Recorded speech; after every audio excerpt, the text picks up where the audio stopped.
لیکن جب ہم توسل کا دروازہ کھولتے ہیں، اس دروازہ کھولنے کی آڑ میں کچھ ایسے گروپس پیدا ہوتے ہیں، کچھ ایسے لوگ پیدا ہوتے ہیں کہ جنہوں نے مکتب تشیع کو اور اہل سنت کے یہاں بھی بریلویوں کو بدنام کر دیا۔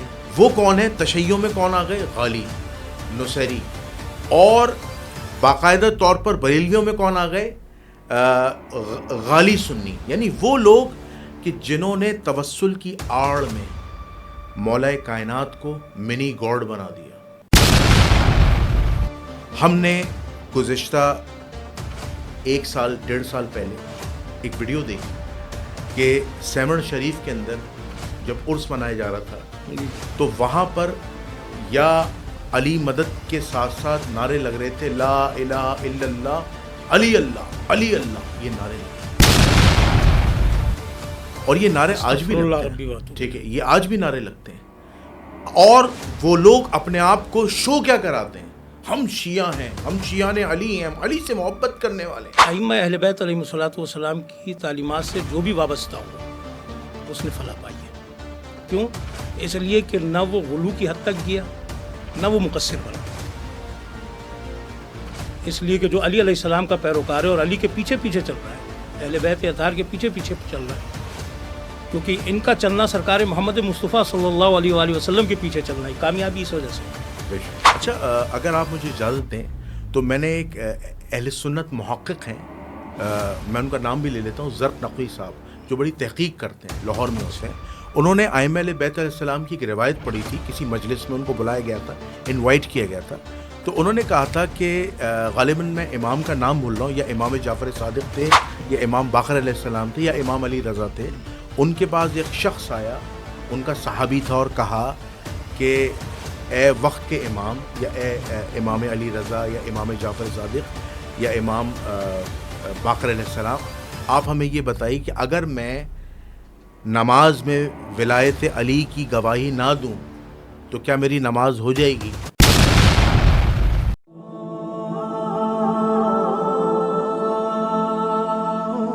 نحمده ونصلي ونسلم على رسوله الكريم، اما بعد، فاعوذ باللہ من الشیطان الرجیم، بسم اللہ الرحمن الرحیم، اللہم صل علی محمد وعلی آل محمد، ولا حول ولا قوة الا باللہ العلی العظیم۔ ناظرین سامعین، آپ کا میزبان جنید الرحمن حاضر خدمت ہے۔ ناظرین سامعین، آپ لوگ ہمیشہ کی طرح جانتے ہیں کہ میرا مقصد اپنی اور عوام الناس کی اصلاح ہے، تو اس حوالے سے میں ہمیشہ پروگرامز کرتا رہتا ہوں، اور میرے جو اصلاحی پروگرامز ہوتے ہیں وہ امت مسلمہ کی ہدایت کے لیے ہوتے ہیں۔ تو اسی سلسلے کو مزید آگے بڑھاتے ہوئے آج ہم ایک اہم موضوع کی طرف جا رہے ہیں، اور وہ اس اہم موضوع کا نام ہے ائمہ اہل بیت علیہ السلام کی تعلیمات اور ان کی سیرت۔ اور اس حوالے سے جس شخصیت کو میں نے دعوت دی ہے وہ کسی تعریف کے محتاج نہیں ہے، ایک نامور عالم دین ہے، ان کا مکتبہ جعفریہ سے تعلق ہے، اہل تشیع سے تعلق ہے، اور ہم نے جب ان کو سرچ کیا یوٹیوب پر، فیس بک پر، تو ان کی کچھ ویڈیوز ہمارے سامنے آئیں، اور ہمیں وہ ویڈیوز خاص طور پر ہمارے چینل کو، ہمارے ایڈمن کو مجھے پسند آئی، تو ہم نے انہیں دعوت دی ہے، اور انشاءاللہ آج وہ سیرت ائمہ اہل بیت علیہ السلام، تعلیمات ائمہ اہل بیت علیہ السلام پر انشاءاللہ ایک مفصل گفتگو کریں گے، اور ہمارے کویشچنز کے آنسرز دیں گے۔ تو میں تعارف کراتا چلوں، قبلہ علامہ سید شاکر حسین زیدی صاحب، السلام علیکم۔ وعلیکم السلام ورحمۃ اللہ وبرکاتہ۔ قبلہ خیریت سے ہیں؟ الحمدللہ رب العالمین۔ قبلہ بہت شکریہ آپ کا کہ آپ نے خصوصی ٹائم نکالا ہمارے چینل کے لیے، اور آج آپ ائمہ اہل بیت علیہ السلام، جس میں رسول اللہ اور ان کے 13 جو معصومین ہیں بقول اہل تشیعوں کے، ان کی مفصل تعلیمات پر آپ مختصر روشنی ڈالیں گے، کیونکہ تعلیمات اتنی زیادہ ہیں اور اتنی جامع ہیں، اتنی مفصل ہیں، اتنی پرنور ہے کہ زندگیاں ختم ہو جائیں تعلیمات بیان کرتے کرتے، لیکن تعلیمات جو ہیں اس کا جو بیانیہ ہے وہ جاری رہے۔ اور اس پر دنیا جہاں میں لوگوں نے کوششیں کی ہیں، لیکن یہ کوشش جو ہے وہ ہمیشہ نامکمل ہی رہتی ہے، کیونکہ تعلیمات ان گنت ہیں، لامحدود ہیں۔ تو ہم مختصر انشاءاللہ آج ایک پروگرام کریں گے، اور مجھے پوری امید ہے کہ انشاءاللہ آپ محمد آل محمد صلی اللہ علیہ وآلہ وسلم کے توفیل جو ہے آج ایک اچھا کلام کریں گے۔ تو قبلہ، میرا آپ سے پہلا سوال ہے، ہم تاریخ اسلام کو اگر براڈر وے میں دیکھیں، ٹھیک ہے، اس وقت ہم تفریق سے پیچھے ہو جائیں، چاہے سنی ہوں ان کے بھی ائمہ اہل بیت ہیں، چاہے شیعہ ہوں ان کے بھی ائمہ اہل بیت ہیں، کوئی بھی مسلمانوں کا مسلک ہو، ائمہ اہل بیت سب کے لیے ہیں، جیسے رسول خدا صلی اللہ علیہ وآلہ وسلم ہے۔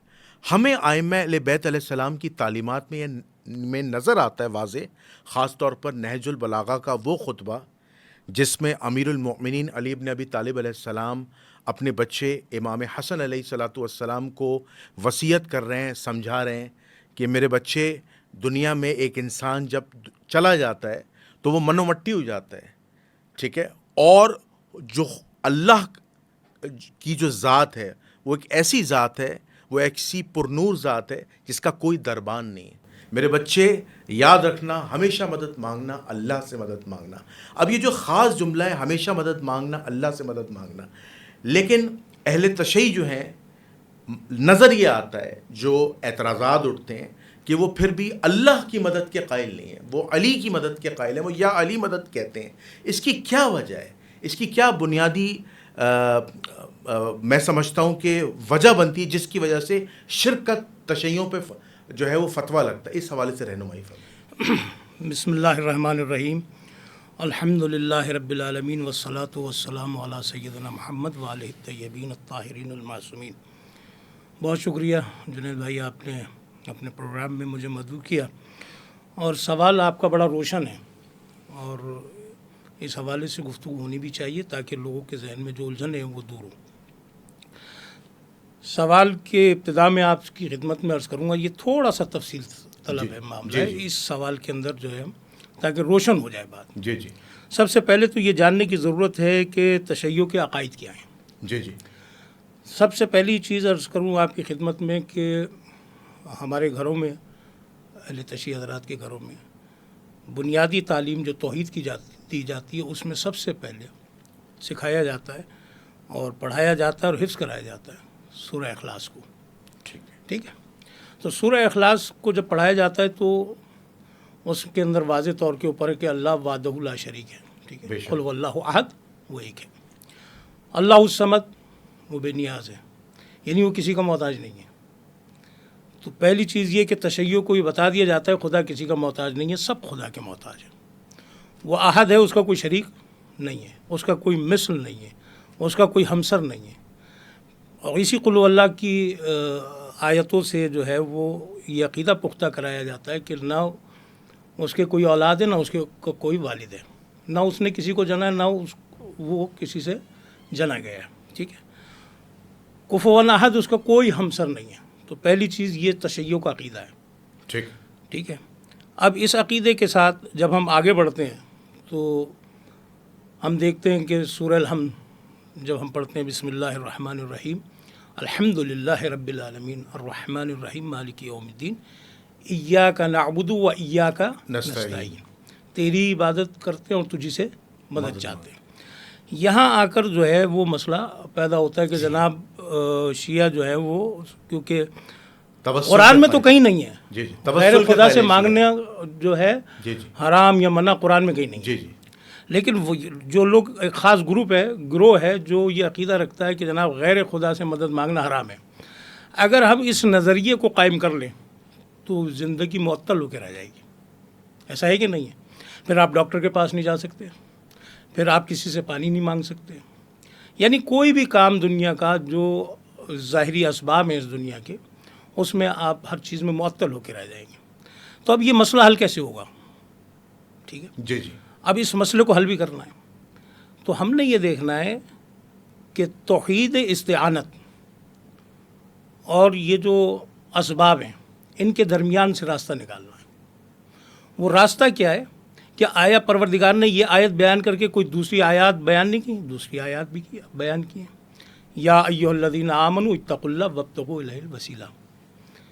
اب یہاں پر پروردگار کہتے ہیں تقوی اختیار کرو اور وسیلہ تلاش کرو، تمہیں وسیلہ بنانا نہیں ہے، ہم نے اسباب وسیلہ تمہارے لیے جو ہے وہ رکھ دیے، اب تلاش کرنا تمہارا کام ہے۔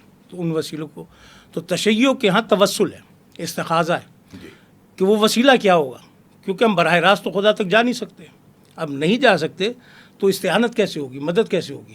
تو اس کے پیچھے ایک عقیدہ کھڑا ہوا ہے کہ جتنی بھی قوت اور طاقت ہے دنیا میں وہ اللہ کی ہے۔ ٹھیک ہے، پہلی چیز اس کو بنیادی طور کے اوپر آپ ذہن میں رکھیے گا، یعنی یہ عقیدہ ہے ہمارا کہ ہر جو بھی سبب ہے دنیا کے اندر اس کا خالق و مالک اللہ ہے۔ ٹھیک ہے، علامہ تفتزانی، ٹھیک ہے، وہ مختصر المعانی کے اندر جو ہے وہ نقل کرتے ہیں کہ ایک کافر ہے، وہ کہتا ہے جی گھاس اگی ہے، تو یہ جو گھاس اگی ہے اسے پانی نے اگایا، ٹھیک ہے، کہتے ہیں کہ اس کا کیونکہ کافر ہے اس لیے اس کا یہ جملہ کہنا، یہ کلمہ کہنا کفریہ ہے، لیکن اگر یہی مسلمان کہے، کہتے ہیں یہ عین توحید ہے، اس لیے وہ جانتا ہے کہ پانی کا خالق اللہ ہے، بے شک، اس گھاس کو اگانے والا اللہ ہے، اس زمین کو پیدا کرنے والا اللہ ہے۔ اسی طریقے سے ایک مشرک ہندو ہے، وہ پھول کی تعریف کرے، گلاب کا پھول جیسے کہے کہ بہت خوبصورت ہے، اس کا یہ جملہ عین شرک ہے، جی، لیکن یہی مسلمان اور مومن کہے عین توحید ہے۔ بات کو سمجھیے گا۔ جی جی جی، جب شیعہ کہتے ہیں یا علی مدد، تو اس سے مراد فاعل مختار نہیں مانتے، وہ اللہ کا بندہ مانتے ہیں، ٹھیک ہے، اور ان سے جو مدد مانگی جا رہی ہے وہ اسی بنیاد پہ کہ بے اذن خدا علی کچھ نہیں کر سکتے، ٹھیک ہے، دنیا میں کوئی شخص بھی بے اذن خدا کچھ نہیں کر سکتا۔ مثلا حضرت ابراہیم ہے، پرندوں کو ذبح کرتے ہیں اور اس کے بعد بے اذن اللہ انہیں آواز دیتے ہیں، وہ اڑ کے آ جاتے ہیں۔ اگر یہاں اذن خدا نہ ہو، حضرت ابراہیم آواز دیتے رہیں، پرندے تو نہیں آئیں گے۔ تو یہ چیز جو ہے وہ سوچنے اور سمجھنے کی ہے، اس کو یہاں پہ سوچنا ہے۔ یا علی مدد جو ہم کہہ رہے ہیں اس کے اندر ہم توسل اختیار کر رہے ہیں خدا کی بارگاہ کے اندر حضرت علی ابن ابی طالب علیہ الصلوۃ والسلام کے ذریعے سے، کیونکہ وہ اللہ کے برگزیدہ بندے اور ان کے لیے شان و شوکت۔ اب ظاہر ہے کہ پروگرام کا فارمیٹ شارٹ ہے، اس وجہ جی سے جی میں جی۔ ان آیات اور احادیث کی طرف نہیں جا رہا ہوں جی کہ جس کی وجہ سے میں اور استدلال پیدا کر سکوں۔ یہ دو استدلال ظاہری ہے، جی جی، بالکل ٹھیک ہے۔ بالکل صحیح، تو ہم حضرت علی علیہ السلام کو ہرگز اب عبد سمجھتے ہیں، خدا نہیں سمجھتے۔ بالکل صحیح۔ یہ بڑا آپ نے واضح اور روشن اپنا بیانیہ دے دیا ایز اے مکتبہ تشیعوں کے ریپرزنٹیٹیو، یا ایک عالم دین ہونے کے ناطے، یا ایک طالب علم ہونے کے ناطے۔ قبلہ یہاں پر ایک سوال اور ایک بڑا اعتراض اٹھتا ہے، جب ہم توسل کا دروازہ کھولتے ہیں اور یہ کہتے ہیں کہ یا محمد مدد، چونکہ مسلمانوں میں ایک طبقہ ہے بریلویوں کا جو یا محمد مدد، یا علی مدد، یا غوث اعظم مدد، یا اولیاء کرام مدد کا قائل ہے، یہ سب مدد کر سکتے ہیں، کیونکہ وہ کہتے ہیں کہ یہ سب زندہ و جاوید ہیں، ٹھیک ہے۔ یہ عقیدہ ہے مسلمانوں کا، خاص طور پہ بریلویوں کا اور مکتبہ اہل تشیعوں کا جو توسل کے قائل ہیں۔ لیکن جب ہم توسل کا دروازہ کھولتے ہیں، اس دروازہ کھولنے کی آڑ میں کچھ ایسے گروپس پیدا ہوتے ہیں، کچھ ایسے لوگ پیدا ہوتے ہیں کہ جنہوں نے مکتبہ تشیعوں کو اور اہل سنت کے یہاں بھی بریلویوں کو بدنام کر دیا۔ صحیح۔ وہ کون ہے؟ تشیعوں میں کون آ گئے؟ غالی، نصیری، اور باقاعدہ طور پر بریلویوں میں کون آ گئے؟ غالی سنی، یعنی وہ لوگ کہ جنہوں نے توسل کی آڑ میں مولا کائنات کو منی گاڈ بنا دیا۔ ہم نے گزشتہ 1 سال 1.5 سال پہلے ایک ویڈیو دیکھی کہ سیمڑ شریف کے اندر جب عرس منایا جا رہا تھا، جی جی، تو وہاں پر یا علی مدد کے ساتھ ساتھ نعرے لگ رہے تھے، لا الہ الا اللہ، علی اللہ، علی اللہ، یہ نعرے لگے، اور یہ نعرے آج بھی لگتے ہیں، ٹھیک ہے، یہ آج بھی نعرے لگتے ہیں۔ اور وہ لوگ اپنے آپ کو شو کیا کراتے ہیں؟ ہم شیعہ ہیں، ہم شیعہ نے علی ہیں، ہم علی سے محبت کرنے والے ہیں۔ اور آپ یہ بات جانتے ہوں گے کہ ہزاروں سال پہلے مولا کائنات نے ایک ملعون کو زندہ جلوا دیا تھا، جس نے تشیعوں کی جماعت میں شامل ہو کر، میں بات کر رہا ہوں عبداللہ ابن سبا کی، جس نے تشیعوں کی جماعت میں شامل کر مسلمانوں کے عقائد کو خراب کیا، کچے ذہنوں کو خراب کیا، اسپوائنائز کیا، کہ کہا کہ علی تو خدا ہے، علی تو خدا کا روپ ہے۔ تو یہ لوگ کیا کہتے ہیں کہ، اور پھر انہی لوگوں کا، ان میں دونوں کو شامل کر رہا ہوں، بریلوی غالیوں کو بھی شامل کر رہا ہوں اور نصیریوں غالی شیعوں کو بھی شامل کر رہا ہوں، کہ انہوں نے توسل کی آڑ میں تشیعوں کو، اہل سنت کو بدنام کیا، اور آج بھی یہ دعویٰ کرتے ہیں کہ ہم علی کے عاشق ہیں، ہم علی کے ماننے والے ہیں، ہم علی کو سب کچھ کرتے ہیں، اور علی مدد کرتا ہے، علی رازق ہے، علی مالک ہے، علی رزق دیتا ہے، اور یہی عقیدہ صحابہ کا تھا، یہی عقیدہ ائمہ اہل بیت کا تھا، اور ائمہ اہل بیت کی بھی جو ہیں یہی تعلیمات دیتے تھے۔ تو آپ سمجھتے نہیں کہ اس توسل کا جو بگاڑ ہے جو مسلمانوں میں پیدا ہو گیا، اس سے حل آپ کیسے کریں گے؟ جی بہت اچھا سوال ہے۔ سب سے پہلے تو میں عرض کروں جو آپ نے عبداللہ ابن سبا کا ذکر کیا، جی جی ہماری تحقیق کے مطابق، جو میری ذاتی تحقیق ہے اور جی جی میں آپ کو پیش بھی کر دوں گا جی جس جی دن آپ کہیں جی گے، جی جی یہ ایک فرضی شخص ہے، فرضی جسے شخص، شامل کیا اچھا گیا۔ اچھا، بنو عباس اور بنو امیہ کی سازش ہے، ایسی کچھ شخص نہیں ملتا ہے، ٹھیک ہے۔ دوسری چیز یہ کہ تشیع کو بدنام کرنے کے لیے، پہلی چیز۔ دوسری چیز یہ کہ ائمہ اہل بیت علیہم الصلوۃ والسلام کی تعلیمات سے جو بھی وابستہ ہوا اس نے فلاح پائی ہے۔ کیوں؟ اس لیے کہ نہ وہ غلو کی حد تک گیا، نہ وہ مقصر بنا،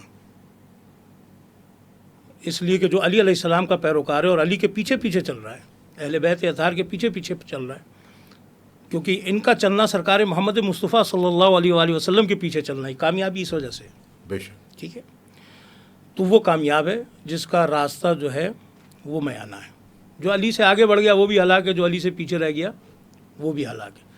غالی اور نصیری، یہ جو آپ نے بات کی ہے اس جی کے، جی جی، ان کا تو تشیع سے کوئی تعلق نہیں، شیعہ کہنا بھی گناہ کبیرہ ہے۔ اچھا، جب آپ شیعان علی کہتے ہیں تو تصور کر سکتے ہیں کہ شیعان علی جو ہے وہ علی کو نصیری کہیں گے، وہ تو عبد خدا مانتے ہیں، اور ان کی بندگی کی توسل کے، ان کی بندگی کے نمونے سے پیروی کرتے ہوئے خدا کی بارگاہ کے اندر قرب حاصل کرتے ہیں۔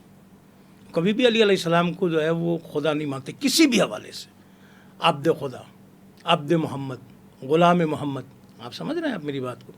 تو شیعوں کا یہ واضح عقیدہ ہے کہ سرکار علی علیہ الصلوۃ والسلام جو ہے خدا کے برگزیدہ بندے ہیں، وہ ولی ہیں۔ انما ولیکم اللہ ورسولہ والذین آمنوا الذین یقیمون الصلاۃ ویؤتون الزکاۃ وہم راکعون۔ ولی خدا، ولی وصی رسول۔ اب جو وصی رسول ہو، جو ولی خدا ہو، وہ خدا کیسے ہو سکتا ہے؟ تشیع کی تعلیمات میں ایسا کہیں نہیں ہے کہ حضرت علی علیہ السلام کو منی گاڈ کہا جائے۔ تشیع کی تعلیمات میں یہ ہے کہ علی علیہ السلام کے ذریعے سے خدا تک پہنچا جائے۔ تشیع کی تعلیمات یہ ہے کہ سرکار محمد مصطفیٰ صلی اللہ علیہ وآلہ وسلم کی ذات مبارکہ کے ذریعے سے خداوند عالم کا قرب حاصل کیا جائے۔ یہ غالی اور نصیری کو شیعہ کہنا گناہ کبیرہ میں سے ہے۔ جس طریقے سے مثال کے طور پہ قادیانی ہے، ٹھیک ہے نا، جو قادیانی تھا، جو ان کا رسول ہے، جی جی، وہ غلام احمد قادیانی، غلام احمد قادیانی، وہ کس مکتب سے تعلق رکھتا تھا؟ اہل سنت سے۔ تو میں کہہ دوں کہ یہ سنی ہے۔ جب اس نے ختم نبوت کے اوپر ضرب لگائی، وہ سنی رہا ہی نہیں، خارج ہو گیا سنیت سے۔ تو میں تو یہ ظلم نہیں کروں گا اپنے مسلمان بھائیوں پہ کہ میں کہوں کہ جی سنی جو ہے وہ، کیونکہ وہ فرد واحد تھا۔ وہ فرد واحد ہے، اور فرد واحد کی بات جو ہے وہ جمہور کے اوپر جو ہے وہ لاگو نہیں ہوتی۔ تو مجھے تو سنیوں کا عقیدہ پتہ ہے، تو میں اس عقیدے کی کو بدنام کروں یا اس کے اوپر ضرب لگاؤں، یہ ایک اہانت ہے، ایک توہین ہے۔ جی اچھا، اگر کوئی شیعہ عالم یا کوئی شیعہ ذاکر یہ عقیدہ رکھے کہ میں علی کی محبت میں نصیری ہونے کو تیار ہوں، کیا یہ جملہ جائز ہے؟ بالکل جائز نہیں، بالکل جائز نہیں، قطعاً حرام ہے۔ میں غالی ہو جاتا ہوں علی کی محبت میں۔ علی علیہ السلام ہی نہیں چھوڑیں گے اسے، بات ہی ختم ہو۔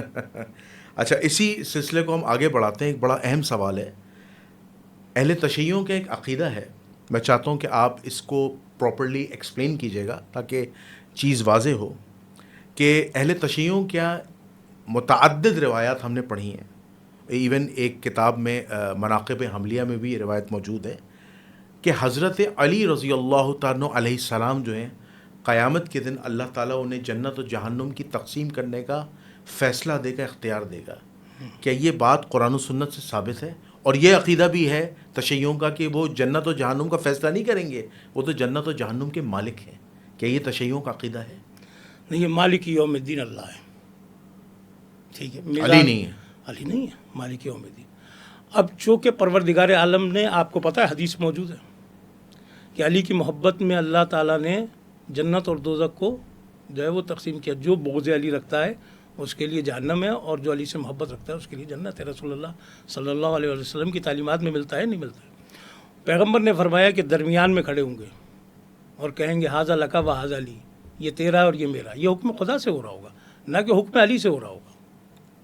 اس کے مالک علی نہیں ہے، لیکن اللہ نے علی کی، اگر سب لوگ پوری دنیا محبت علی پہ جمع ہو جاتی، اللہ جہنم کو خلق ہی نہ کرتا۔ یہ آپ کی حدیث ہے، بالکل صحیح۔ تو علی جنت اور جہنم کے مالک نہیں ہو سکتے؟ دیکھیے جنت جو ہے وہ پروردگار عالم نے کس کے لیے خلق کی ہے؟ جنت مومنین کے لیے، ٹھیک ہے نا، مومنین کے لیے خلق مومنین کی کے لیے، مومنین ہوں گے اس میں۔ ہے۔ اچھا، جنت کا مالک کسے بنایا اللہ نے؟ جنت کا مالک تو اللہ خود ہے۔ خود ہے نا، لیکن اس نے عطا کر دی نا۔ ہاں، جنت کا سردار ہم کہہ سکتے ہیں، سردار حسن اور حسین دیکھیے فاطمۃ الزہرا میری بات مولا علی کو بنایا۔ میں گھر بناتا ہوں اور گھر بنا کے میں آپ کو عطا کر دیتا ہوں، مالک تو میں تھا نا، جی میں نے آپ کو عطا کر دی۔ جی، مالک تو اللہ ہی ہے، اللہ نے گفٹ کر دیا۔ گفٹ کر دیا۔ گفٹ کیوں کیا؟ اس وجہ سے کہ ان کی محبت کے بغیر کوئی جنت میں نہیں جا سکتا۔ ٹھیک ہے، ایک معیار اللہ نے سیٹ کر دیا۔ ان کی محبت کے بغیر نہیں جا سکتا۔ علی سے محبت نہیں رکھے گا مگر حسن مومن، ہاں۔ علی سے بغض نہیں رکھے گا مگر منافق۔ ٹھیک ہے، یہ حدیث تو موجود ہے۔ ٹھیک ہے نا، تو ان کی محبت کے بغیر کوئی جنت میں، اگر کوئی رسول اللہ سے محبت کرتا ہے اور علی کی محبت کا منکر ہے تو بھی جنت میں نہیں جائے گا۔ ٹھیک ہے، اگر کوئی حسن و حسین سے محبت کرتا ہے اور علی علیہ السلام اور رسول خدا کی محبت کا منکر ہے تو بھی جنت میں نہیں جائے گا۔ قل لا اسألکم علیہ اجرا الا المودۃ فی القربى، قرآن کی آیت ہے کہ قرابت دار رسول نے علی ہیں، فاطمہ ہے، حسن حسین ہے۔ جو ان سے مودت کرتا ہے، جو ان سے محبت کرتا ہے، رسول اللہ اس کو استحقاق عطا کرتے ہیں کہ وہ جنت میں جائے گا۔ جو ان سے مودت نہیں کرتا، جو ان کا دشمن ہے، رسول اللہ کبھی پسند نہیں کریں گے کہ وہ جنت میں جائے۔ ٹھیک ہے، بالکل سمجھ رہے ہیں نا آپ؟ یہ بالکل بالکل قرآن کی آیت موجود ہے۔ بالکل۔ تو جب رسول اللہ پسند نہیں کرتے اس شخص کو کہ جو ان کا دشمن ہو، تو اسے کیسے پسند کر لیں گے کہ وہ جنت میں ہو؟ اور رسول اللہ کی دعاؤں میں ملتا ہے جو انہیں دوست رکھے، پروردگار تو بھی انہیں دوست رکھ، اس لیے کہ میں بھی انہیں دوست رکھتا ہوں۔ بالکل صحیح۔ اچھا، یہاں پہ ہم تعلیمات ائمہ اہل بیت علیہ السلام کا ہمارا سلسلہ جاری ہے، سوالات اور جوابات کا، لیکن میں یہ سمجھنا چاہتا ہوں کہ مکتب تشیع میں ایک عقیدہ ہے، اور خاص طور پہ میں نماز کی بات کرتا ہوں۔ ہم مسلمانوں کی اگر نماز دیکھیں تو مسلمانوں کی نماز اس طرح ہے کہ تشیع جو ہے وہ ہاتھ کھول کے نماز پڑھتے ہیں، اور اس میں ان کے کچھ اضافی اذکار ہوتے ہیں جو انہیں اپنی تشیع کتابوں سے یا رجال کی کتابوں سے یا ائمہ اہل بیت کی تعلیمات سے ملے ہیں۔ اسی طرح اہل سنت کے یہاں بھی نماز کا طریقہ ہے ہاتھ باندھ کے۔ اہل سنت کے یہاں مالکی جو ہے وہ ہاتھ کھول کے نماز پڑھتے ہیں، اور ان کے یہاں جو روایات ہیں وہ اہل البیت سے بھی ہیں اور اصحاب کرام سے بھی ہیں۔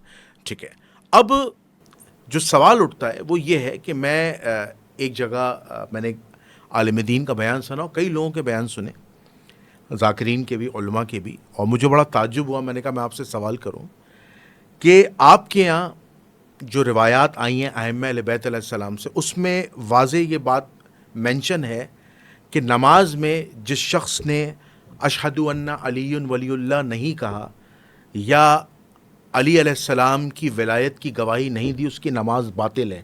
کیا یہ بات صحیح ہے؟ کیونکہ ہم جو نماز پڑھتے ہیں، جو عام مسلمان نماز پڑھتا ہے، اس میں کہیں پہ بھی جو ہے وہ علی ولی اللہ کا تذکرہ نہیں ہے۔ اس بات کی حقیقت بیان کر دیجیے گا۔ اچھا سوال کیا آپ نے۔ دیکھیے، سب سے پہلی چیز کہ یہ فقہی معاملہ ہے۔ اچھا، یہ فقہا نے طے کرنی ہوتی ہیں باتیں، یعنی تقلیدی معاملہ ہے۔ تو ہمارے یہاں بعض مراجع کرام جیسے آیت اللہ سند وغیرہ وہ اس کی اجازت دیتے ہیں، باقی مراجع کرام اس کی اجازت نہیں دیتے۔ نہیں، مجھے اس سے اتنا بتائیے کہ اگر ایک شخص، ایک عام مسلمان لے لیں، چاہے اہل سنت ہو، اہل تشیع ہو، اگر وہ نماز میں اشہد ان علی ولی اللہ نہیں پڑھتا یا اقرار نہیں کرتا، کیونکہ نماز میں جو اصل گواہی ہے وہ اللہ کی وحدانیت کی اور رسول اللہ کی رسالت کی ہے، تو اس کی نماز ہو جائے گی۔ میں وہی آپ کی خدمت میں عرض کر رہا ہوں، اس کو سمجھنے کی کوشش کریں کہ ہمارے یہاں جو روایات ہیں، اس کسی ایک روایت سے عقیدہ قائم نہیں ہوتا، کسی ایک روایت سے جو ہے ہم چیز کو اخذ نہیں کرتے۔ ہمارے یہاں مراجع کرام ہیں، ٹھیک ہے نا، مرجع فقی جیسے آیت اللہ خامنئی، آیت اللہ سستانی، شیخ حافظ بشیر، آیت اللہ سند، یہ وہ اتھارٹیز ہیں کہ جو روایات پہ کام کرتی ہیں اور ان سے نتیجہ اخذ کرتی ہیں۔ ٹھیک ہے، اب جن مراجع کرام نے یہ فتویٰ دیا ہے کہ علی علیہ السلام کی جو ہے وہ شہادت ثالثہ یعنی علی علیہ السلام کی گواہی دینا ہے، تو جو ان کا مقلد ہے وہ پڑھتا ہے. ٹھیک ہے. جو آغا سستانی کا مقلد ہے کیونکہ انہوں نے نہیں کہا وہ نہیں پڑھتا. یہ ہے مسئلہ. ٹھیک ہے. اچھا اگر آپ مجھے اجازت دیں تو میں نے ایک اہل سنت محقق ہیں، میں ان کا نام بھی لے لیتا ہوں، زرق نقوی صاحب، جو بڑی تحقیق کرتے ہیں، لاہور میں ہوتے ہیں. انہوں نے ائمہ اہل بیت علیہ السلام کی ایک روایت پڑھی تھی، کسی مجلس میں ان کو بلایا گیا تھا، انوائٹ کیا گیا تھا. تو انہوں نے کہا تھا کہ غالباً میں امام کا نام بھول رہا ہوں، یا امام جعفر صادق تھے، یا امام باقر علیہ السلام تھے، یا امام علی رضا تھے. ان کے پاس ایک شخص آیا، ان کا صحابی تھا، اور کہا کہ اے وقت کے امام، یا اے امام علی رضا، یا امام جعفر صادق، یا امام باقر علیہ السلام، آپ ہمیں یہ بتائیے کہ اگر میں نماز میں ولایت علی کی گواہی نہ دوں تو کیا میری نماز ہو جائے گی؟ تو اب وہ محقق صاحب زرق نقوی صاحب بتاتے ہیں کہ امام نے اس پہ جملہ کہا تھا کہ ٹھیک ہے تو ولایت علی کی گواہی نہ دے، لیکن جب تو نماز شروع کرے گا اور اللہ اکبر کہے گا تو اوپر سے آواز آئے گی لخدی لعنت. تو آپ مجھے بتائیں کیا یہ روایت ثابت ہے؟ آپ دیکھیے، زرق نقوی کوئی تشیع کا چہرہ تو نہیں ہے. میں نے ابھی آپ کی خدمت میں عرض کیا، ان کو مجالس میں بلایا جاتا ہے بہت زیادہ. بلانا اس بات کی دلیل تھوڑی کہ وہ شیعوں کا چہرہ ہے. کوئی بھی آدمی مجلس پڑھ سکتا ہے نا، کسی کا اہل بیت کر سکتا ہے. یہ روایت ثابت ہے آپ یہ تو ہم اس کی تعلیمات سے دیکھیں گے کہ وہ کس کی زبان میں بات کر رہا ہے. جی. ٹھیک ہے، اس روایت کو پرکھیں گے. کوئی بھی آ کے، بہت سارے لوگ ہیں کہ رسول اللہ صلی اللہ علیہ وسلم نے فرمایا کہ مجھ پہ جھوٹ باندھا جا رہا ہے، لہٰذا ہر روایت کو قبول نہیں کر لینا، اسے قرآن کے سامنے پیش کرنا. جی. تو ہر آدمی اٹھ کے جو ہے وہ دین کا جو ہے وہ ٹھیکیدار بن جائے. تو ہمیں یہ دیکھنا ہوگا، قرآن کے سامنے ان آیتوں کو بھی پیش کرنا ہوگا. پھر ہمارے یہاں راویان حدیث کے حوالے ہیں لوگ، روایت کے حوالے نہیں ہیں. کسی نے ایک روایت پڑھ دی اور اس کو کہا کہ جناب ایسا ہو گیا، ایسا نہیں ہے. میں نے آپ کی خدمت میں عرض کیا کہ کلام کے علماء ہمارے یہاں موجود ہیں اور کلامی کتابیں لکھتے ہیں، اسی سے تشیع کے عقائد قرآن و سنت سے، انی تارکم فیکم الثقلین کتاب اللہ و اطرتی، یہ دو چیزیں جب ہمارے درمیان موجود ہیں، پھر اس کے بعد جو ہے عقائد بالکل واضح ہو جاتے ہیں کہ ہم اپنا عقائد کا سلسلہ جو ہے لینے کا یا قرآن سے یا اہل بیت سے. ٹھیک ہے، دین انہی سے اخذ کرتے ہیں. بالکل صحیح. اب جب دین ان سے اخذ کرتے ہیں تو کیا ایک ایسے شخص کو کہ جو اسکول آف تھاٹ کا آدمی نہیں ہے وہ آگے کچھ بھی کہہ دے اور اس کے حوالے سے تشیع کو پھر بدنام کیا جائے، یہ کوئی مناسب بات نہیں ہے. بالکل صحیح. تو یہ حوالہ بھی ایسے آدمی کا نہیں دینا چاہیے. ٹھیک ہے. آپ حوالہ دیتے اگر کہ آغا سستانی نہیں کہا پھر بات بنتی. اگر آپ کہتے کہ آغا خامنہی نہیں کہا پھر بات بنتی. اگر آپ یہ کہتے کہ جناب آیت اللہ حافظ بشیر نے یہ بات کہی تو پھر آپ کا سوال جو ہے نا ویلڈ تھا. ان لوگوں کو جو ہے وہ آپ تذکرہ نہیں کریں. قبلہ آپ مجھے اجازت دیجیے گا، چلیں یہ تو ایک عام میں نے محقق کی بات کی، زرق نقوی صاحب کی، آپ کے قوم کے پڑھے ہوئے، ٹھیک ہے، جو کہ بعد میں باغی ہو گئے، ٹھیک ہے، اور ایون نجف اشرف میں بھی انہوں نے تعلیمات حاصل کی، تقلید توڑ کے چلے گئے امریکہ. نام آپ سمجھ گئے ہوں گے میں کن کی بات کر رہا ہوں. اللہ یاری صاحب کی. اللہ یاری صاحب آدمی ہے، ختم ہو گئی بات. ہاں، اللہ یاری صاحب جو ہیں وہ کس طرح تشیعوں کو خراب کر رہے ہیں، ان کی زبانوں کو گندا کر دیا ہے، اور کس طرح وہ مراجعوں کی توہین کرتے ہیں. دیکھیں وہ یہ بھی تو دیکھیں نا. دیکھیں مسئلہ یہ ہے کہ وہ واضح ہو گیا نا. دیکھیے اس کے جو بیانات ہیں، کھل کے آدمی MI6 کا آدمی ہے. اچھا، MI6 کا آدمی. مسلمانوں میں تفرقہ ڈالنے کے لیے جو مسلمانوں کو اتحاد ہونے جاتا ہے نا، تو یہ باہر سے ایک سازش جو ہوتی ہے کہ ان کو توڑو، کیونکہ اگر یہ جمع ہو گئے تو فلسطین آزاد ہو جائے گا بھائی. بالکل صحیح. اگر یہ جمع ہو گئے تو کشمیر کا مسئلہ ختم ہو جائے گا. اگر ان میں اتحاد ہو گیا تو پھر دنیا کے اندر کوئی بھی مسلمان جو ہے وہ بغیر مدد کے نہیں رہے گا. جہاں اس پہ ظلم ہوگا وہ مسلمانوں کو پکارے گا اور اس کی امداد ہوگی. تو وہ نہیں چاہتے کہ مسلمانوں کا اتحاد، اور اس لیے صرف یہ ایک اللہ یاری نہیں ہے، لندن سے الگ بٹھایا گیا ہے. اچھا، پھر ان کے کاؤنٹر ہوتے ہیں کہ اس نے یہ کہہ دیا تو اس نے یہ کہہ دیا، تو تاکہ لوگوں کے اندر جو ہے فرقہ وارانہ ذہنیت کا بیج بویا جائے اور پھر لوگوں کے اندر تفرقہ پیدا کیا جائے. اچھا، ایک اور شخصیت ہمیں نظر آتی ہے جو بہت زیادہ تکفیر کرتے ہیں اور جس سے تشیع بدنام ہوتے ہیں، یاسر الحبیب. یہ بھی عالم تھے. میں نے آپ کی خدمت میں یہ سب ان لوگوں کا تذکرہ ہی نہیں کرنا چاہیے، کیونکہ یہ واضح ہیں اپنے بیانات سے. یہ اپنے بیانات سے دنیا کے پیچھے دوڑنے والے. نام تشیع کو کچھ اہل سنت کی طرف سے ہیں، کچھ اہل تشیع کی طرف سے ہیں، اور ان کے خدمت گزار ہوتے ہیں، باقاعدہ ان کے اپائنٹ ہوتے ہیں یہ لوگ. اور آپ نے دیکھا بھی ہوگا کہ پاکستان کے حوالے سے ڈاکٹر اشار احمد کا اور ایک جو ٹی وی کے اوپر آتے ہیں، غالباً میرے ذہن میں بھی ان کا نام نہیں آ رہا ہے، ان کے وہ ڈاکٹر شاہ احمد کے ساتھ لندن گئے تھے وہ، جی جی، اور وہاں ان کو ایک یہودی ملا تھا جو یہاں جاب کر کے جا چکا تھا، مسلمانوں کا نماز پڑھا کے جا چکا تھا، وہ ریٹائرمنٹ کی زندگی گزار رہا تھا. جی جی، بتائیں اس نے کیا کیا کیا ہوگا یہاں مانسرا کے اندر پکڑا گیا، کیا کیا کیا ہوگا اس نے، مجھے بتائیے. صحیح تو کیا. یہ پلانٹڈ لوگ ہیں. اور خود ایک کتاب ہے جس کے اندر ایک نواب تھے پارٹیشن سے پہلے، انہیں لندن میں دعوت دی گئی تھی جب سرحدیں تقسیم ہو رہی تھیں، تو ان کو وہاں وہ مدرسہ دکھایا گیا تھا جہاں سے انہوں نے کہا تھا کہ یہ ہمارے لوگ تمہیں دین سکھائیں گے. جی، اب یہ ایک بہت بڑی مصیبت، اس کے اندر سے مسلمانوں کا اپنا دین سالم لے کے نکل جانا یہ کامیابی ہے. بالکل صحیح، ہر طرف سے یہ الغار ہے، بالکل صحیح. اس الغار کے اندر سے نکل جانا صحیح عقیدہ رکھتے ہوئے، نہ خدا کو کسی کا شریک ٹھہرائے، اور پھر وہ آسانی سے نکل جائے. تو آپ مجھے بتائیے کہاں کھڑا ہے انسان. بالکل صحیح، بالکل.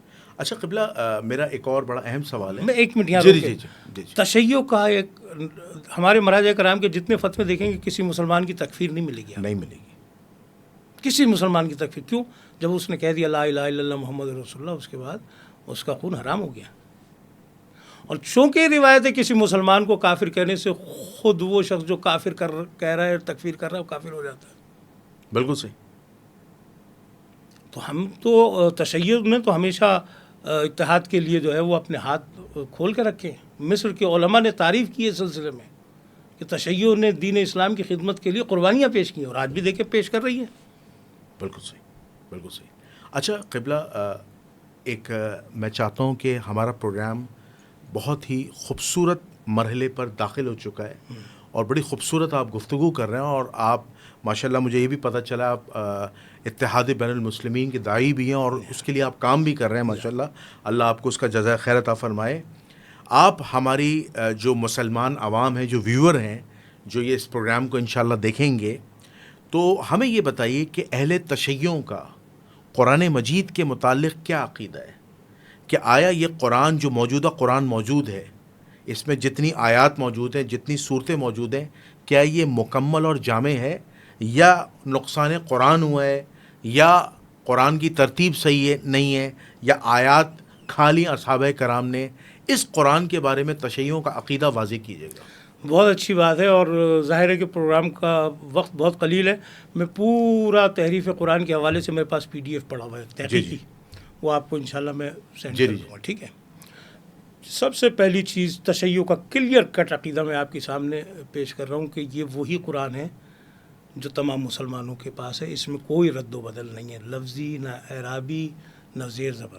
قرأت کے اندر اختلاف ہے، وہ تو اہل سنت کے ہیں، جی جی بالکل، لیکن اس کے قرآن ہونے میں کوئی اختلاف نہیں ہے. ٹھیک ہے. اچھا، صرف یہ تشیع کے یہاں روایت نہیں ملتی اہل سنت کے یہاں بھی، الفرقان اہل سنت کی طرف سے لکھی گئی ہے، تشیع کی طرف سے نہیں لکھی گئی ہے. آپ اس کو سمجھنے کی کوشش کریے. لیکن تشیع نے کبھی سنیوں کو یہ نہیں کہا کہ یہ تحریف قرآن کے قائل نہیں ہے، کیونکہ ہم شاذ کا عقیدہ اور نظریہ کبھی بھی اکثریت کے اوپر نہیں تھوپتے. ہمیں پتہ ہے جمہور اہل سنت اس چیز کے قائل ہیں کہ وہ قرآن وہی ہے جو رسول اللہ کے زمانے میں تھا، اور حفظ کرتے تھے اور لوگ رسول اللہ کو سناتے تھے. آج ہمارے پاس جو قرآن موجود ہے وہی قرآن ہے جو رسول اللہ کے زمانے کے اندر موجود تھا. ٹھیک ہے. اگر کسی نے کہہ دیا کہ اس میں تحریف ہے تو اس ایک آدمی کی بات لے کے تشیع کے جو ہے اجتماعی عقیدے کے اوپر ضرب نہیں لگا سکتے آپ. بالکل صحیح. ہم ہمیشہ مسلمانوں کے ان معاملات کو نزاکت کی نگاہ سے دیکھتے ہیں کہ اس میں اسلام کا نقصان ہے کہ ایک آدمی کھڑے ہو کے کہے کہ احمد قادیانی جو ہے وہ میں رسول ہوں، اور میں کہہ دوں جی سنیوں کا یہ عقیدہ ہے تو میں کبھی بھی یہ ظلم نہیں کروں گا، یہ گناہ کبیرہ ہے. اگر میں کہوں گا کہ کوئی آدمی صحیح العقیدہ مسلمان ہو اور میں کہوں کہ جناب وہ ختم نبوت کا قائل نہیں ہے، یہ الزام ہے، یہ گناہ کبیرہ ہے. شیعوں کے اوپر یہ الزام لگا کر تفرقہ بازی کی گئی، قتل و غارت گری کی گئی، جبکہ تشیع کا اس سے کوئی تعلق نہیں ہے. بالکل صحیح. تحریف قرآن کے قائل نہیں ہے تشیع. یہ پوری دنیا کو آپ کے اس پروگرام کے توسط سے بتانا چاہتا ہوں. پوری دنیا کے اندر لوگ جائیں، ٹھیک ہے، کوئی ایک جگہ نہیں، امام بارگاہوں میں جائیں، مساجد میں جائیں، اداروں میں جائیں، گھروں میں جائیں، اگر اس کے علاوہ کوئی قرآن مل جائے تو پھر بات کیجیے گا. بالکل صحیح، بالکل صحیح. اور یہ جتنی روایات موجود ہیں، چاہے اہل سنت کیا ہوں، اہل تشیع کیا ہوں، باطل ہیں، یہ ساری باطل ہیں. باطل بالکل، ان کی کوئی حیثیت نہیں ہے. اچھا، اس میں ایک جملے کا اور جواب دے دیجیے گا. میرا ایک چھوٹا سا سوال ہے، اس قرآن کو جو موجودہ قرآن ہے اس کی جو تکمیل ہوئی تھی، اسے جو کتابی شکل میں دیا گیا تھا، وہ خلیفہ سوم حضرت عثمان ابن عفان رضی اللہ تعالیٰ کے دور میں کیا گیا. اس کتابی شکل کی گئی، اور اس کے 7 مصاحف بنے تھے، یعنی کاپیز بنی تھی، جو مختلف ان کے دور خلافت میں علاقوں میں تقسیم کر دی گئی تھیں، اور مسلمانوں کا، اصحاب کرام کا، اس وقت کے تابعین کا اکتفا ہو گیا تھا یہی قرآن ہے. اس قرآن کو اس دور میں آپ کی روایات کے مطابق، تشیعوں کی روایت کے اندر، مولا علی علیہ السلام نے انڈوس کیا تھا. مولا علی کی انڈوسمنٹ موجود ہے، مہر موجود ہے کہ یہی قرآن ہے. اس حوالے سے ذرا رہنمائی فرمائیں. دیکھیے، میں آپ کی خدمت میں عرض کروں کہ قرآن تو رسول اللہ کے زمانے میں جمع ہو گیا تھا. ٹھیک ہے. اور اسی طریقے سے 2 دفتوں کے درمیان، دفتین. ٹھیک ہے. اب کیونکہ ذمہ داری تھی رسول اللہ کی، ایسی چھوڑ کے نہیں جانا تھا. ٹھیک ہے. اتنا بڑا کام کیا ہے، اور وہ قرآن کو ایسے چھوڑ کے چل جائیں. لوگ حفظ کرتے تھے، سناتے تھے. رسول اللہ کے زمانے میں جمع ہو گیا تھا. اس کی نشر و اشاعت آگے بڑھی ہے بعد کے اندر. تو اس کے اندر تو اگر حضرت عثمان نے اس کو ایسا کام انجام دیا کہ اس کی نقل کو آگے بڑھایا ہے، تو ہم یہ نہیں کہہ سکتے کہ یہ قرآن جو ہے وہ حضرت عثمان نے جمع کیا. جمع تو ہو چکا تھا، وہ جمع ہو چکا تھا. جی، اس کو ایک کتابی شکل میں دیا گیا تھا. کتابی شکل میں 2 دفتوں کے درمیان جمع ہو چکا تھا. رسول اللہ کے زمانے میں جمع ہو چکا تھا. جی، آپ کی روایت کے مطابق. چونکہ اہل سنت کیا تھوڑی سی ڈفرینٹ روایات ہیں کہ چھالوں پہ تھا، ہڈی پہ تھا. دیکھیے، رسول خدا کبھی بھی نامکمل کام کر کے دنیا سے نہیں جائیں گے. ٹھیک ہے. وہ نظم و ضبط والے انسان تھے. یہی وجہ ہے کہ انہوں نے مختصر عرصے کے اندر قیامت تک کا دین پہنچا دیا. ٹھیک ہے. نہ تو وہ کتاب کو تنا چھوڑ کر گئے، ثم اورثنا الکتاب الذی اصطفینا من عبادنا. قرآن کہہ رہا ہے کہ اس کتاب کے وارث ہیں. جب وارث ہیں تو اس کتاب کو ایسے کیوں چھوڑ جائیں گے کہ کچھ صحیفے وہاں پڑے ہوں، کچھ اوراق وہاں ہوں، کچھ اوراق وہاں ہوں. وارثان موجود ہیں قرآن کے. بے شک. ٹھیک ہے. اور جب موجود ہے، خود رسول اللہ نے اس ذمہ داری کو اٹھایا ہے، اور اس کو رسول اللہ کے زمانے میں قرآن جمع ہو چکا تھا 2 دفتوں کے درمیان. تاریخ سے بھی ثابت ہے، روایات سے بھی ثابت. اس کو صحیح ہے. بعد میں لوگوں نے جو ہے آگے بڑھایا اور نشر و اشاعت کی. اس کو کتابی ایک عظیم کام ہے. جی بالکل صحیح. اچھا، اب اس میں ایک جو بڑا اہم سوال بنتا ہے، آپ ماشاءاللہ بڑی خوبصورت گفتگو کر رہے ہیں تاکہ اتحاد امت قائم ہو. مجھے یہ بتائیے گا، آپ نے ابھی مراجوں کے فتاوے کے حوالے سے بات کی کہ مراجوں نے واضح فتویٰ دیا ہے کہ مسلمانوں کی تکفیر حرام ہے، اور خاص طور پر آیت اللہ خامنائی صاحبوں، سیستانی صاحبوں، ان کا واضح فتویٰ موجود ہے کہ اہل سنت والجماعت کی مقدسات کی توہین حرام ہے. میں یہ چاہتا ہوں کہ آپ ایک بڑا خوبصورت میرا جو کویشچن ہے اس کا آپ آنسر دیجیے گا. وہ سوال یہ ہے، ہم یہ دیکھتے ہیں کہ تاریخ اسلام میں اور آج کے موجودہ دور میں بھی سوشل میڈیا پر حضرت ابو بکر صدیق رضی اللہ تعالیٰ، حضرت عمر فاروق رضی اللہ تعالیٰ، حضرت عثمان ابن عفان رضی اللہ تعالیٰ، حضرت عائشہ صدیقہ رضی اللہ تعالیٰ عنہ، حضرت امی حفصہ رضی اللہ تعالیٰ عنہ، ان کے اوپر کڑی تنقید ہوتی ہے، اور بعض دفعہ سلپ آف ٹنگ بھی ہو جاتی ہیں اور توہین بھی ہو جاتی ہیں. میرا سوال یہ ہے کہ جب مولا کائنات علی ابن ابی طالب علیہ السلام نے خلفۂ ثلاثہ کی خلافت کو مانا ہے، امی عائشہ سے بھی جنگ جمل کے بعد جو ہے وہ ریکنسلیشن کی ہے، یعنی مفاہمت کی ہے، صلح کی ہے، تو پھر کیوں ایسا ہوتا ہے؟ ہم دیکھتے ہیں تشیع میں ایک ایسا طبقہ ہے جو ان ہستیوں کے لیے، ان حضرات کے لیے بڑے سخت الفاظ یوز کرتے ہیں، جس سے اہل سنت والجماعت، عوام کی یا علماء کی جو ہے دل آزاری ہوتی ہے. اس حوالے سے رہنمائی فرمائیں. بہت اچھا سوال ہے آپ کا. سب سے پہلی چیز یہ کہ حضرت علی علیہ السلام پہ جو یہ بات کہی جاتی ہے کہ آپ نے بیعت کر لی تھی، ایسا نہیں ہے. اچھا، ٹھیک ہے. اس کی وجہ ہے کیونکہ وَأَنذِرْ عَشِيرَتَكَ الْأَقْرَبِينَ، دعوت یعنی حدیث دار جو ہے موجود ہے کہ اپنے قرابت داروں کو دعوت دو.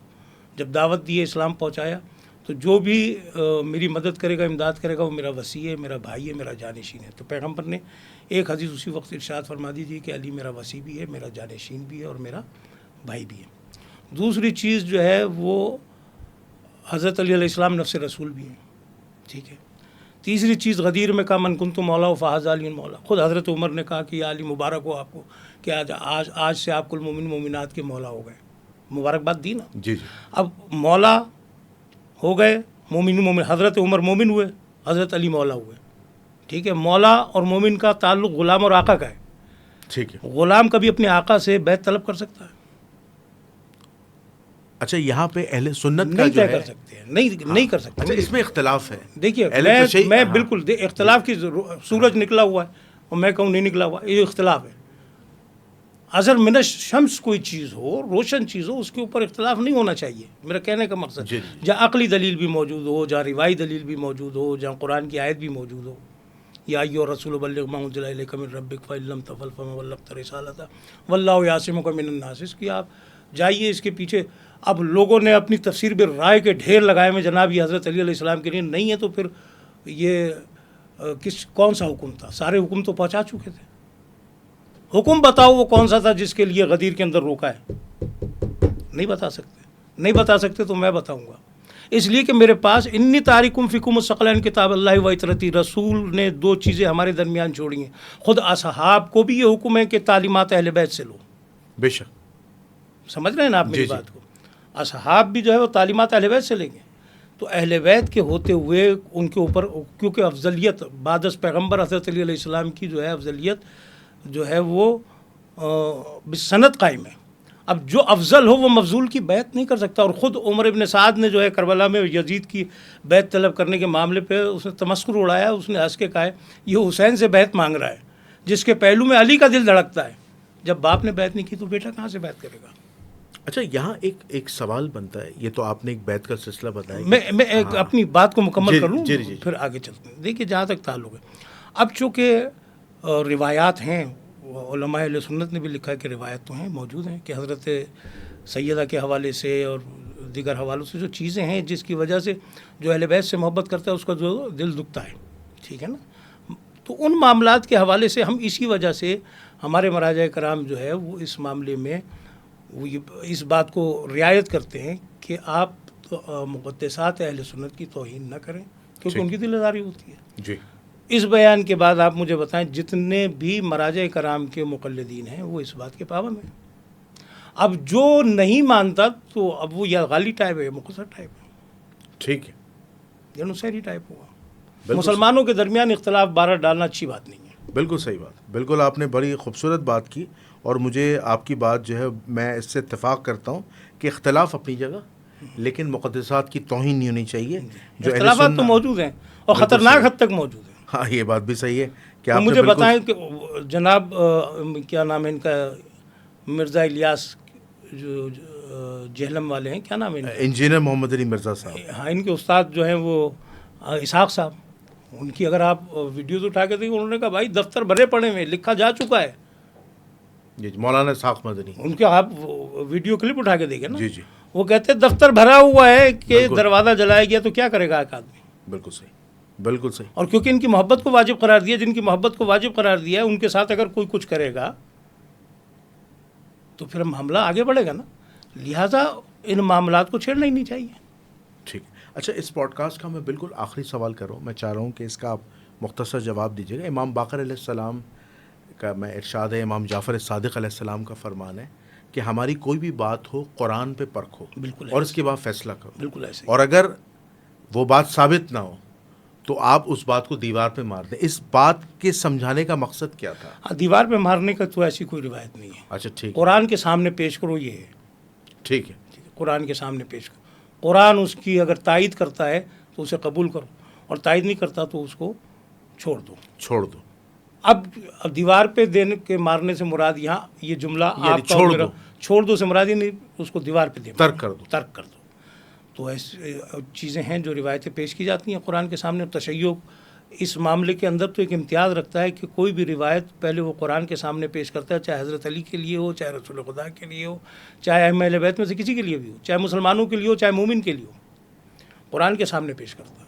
قرآن کی تائید مل جاتی ہے، کشف رائے معصوم ہو جاتا ہے، روایت کو قبول کر لیتا ہے. ٹھیک ہے. اب ایک مثال دوں آپ کو، ایک چھوٹی سی مثال، کیونکہ دونوں روایتیں موجود ہیں کہ میرے بعد نبی ہوتے تو حضرت عمر ہوتے، میرے بعد نبی ہوتے تو علی ہوتے. ٹھیک ہے جی. اللہ رجالن قرآن کے اندر ہے کہ جتنے رسول آئے وہ مرد تھے. ٹھیک ہے. اب مرد کا ٹائٹل اسلام کے اندر سوائے حضرت علی علیہ السلام کی کسی اور کے لیے نہ حدیث میں آیا، نہ آسمان سے کوئی شعر آیا. حدیث میں بھی اگر آیا ہے تو حضرت علی کے لیے ٹائٹل آیا کہ خیبر کے اندر مرد ایک ہی تھا. ٹھیک ہے. جس کو علم عطا ہوا ہے نہ وہ بھاگنے والا ہے بلکہ میدان جیتنے والا ہے. لا فتح الا علی لا سیف اللہ ذوالفقار، کوئی مرد نہیں ہے سوائے علی کے. سمجھ رہے ہیں آپ؟ بے شک. تو اب یہاں سے ہم یہ بات نکالتے ہیں کہ اچھا پھر دوسری چیز یہ کہ میرے بعد نبی ہوتا تو نبی کو شرط معلوم ہے کہ جو بھی نبی ہے وہ کبھی مشرک نہیں ہوتا. ٹھیک ہے. ٹھیک ہے. حضرت عمر جو ہے ان کا ایک عرصہ جو ہے وہ اسلام سے خارج رہا ہے، پھر مسلمان ہوئے. تو یہ نبوت کے ہمارے ہاں شرائط ہیں کہ نہ اس کے ماں باپ کافر ہوتے ہیں، نہ کبھی اس نے شراب پی ہوتی ہے. زمانہ جاہلیت میں بھی وہ خدا کا عبد ہوتا ہے، خدا کا بندہ ہوتا ہے، اس کی تعلیمات پر عمل پیرا کرنے والا ہوتا ہے. تو ہم اس طریقے سے پیش کرتے ہیں کہ اس روایت کو، دونوں روایتیں سامنے رکھتے ہیں تو پھر ہمیں سمجھ میں آتا ہے کہ ٹھیک ہے اس روایت کو لینا اور اس روایت کو ٹھیک نہیں لینا. بالکل صحیح.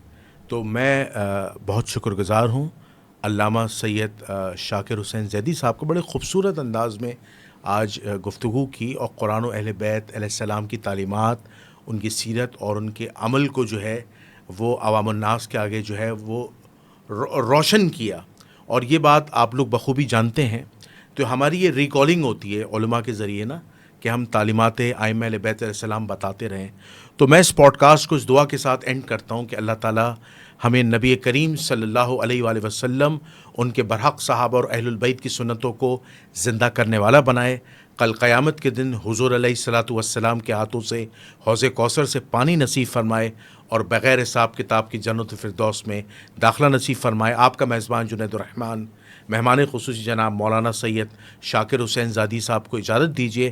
انشاءاللہ ایک نئی پوڈ کاسٹ کے ساتھ دوبارہ حاضر ہوں گے. اس وقت تک کے لیے السلام علیکم ورحمۃ اللہ وبرکاتہ.